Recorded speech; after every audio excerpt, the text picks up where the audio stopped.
دا ورور تپوس کړی دی او نن سبا تپوسونه ټول قرباني تپوسونه دي، ټایم نږدې شوی دی.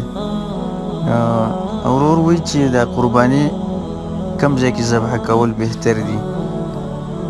الجواب بالله المستعان. د قرباني ذبح کول دا په عیدګاه کې غوره دي، مستحب کار دی. دا صحیح بخاري کې دا روایت دی د ابن عمر رضی الله عنه. رسول صلی الله علیه وسلم هغه فرمایي چې رسول صلی الله علیه وسلم به قرباني کوله په عیدګاه کې. کان ینحر او یذبح بالمصلى.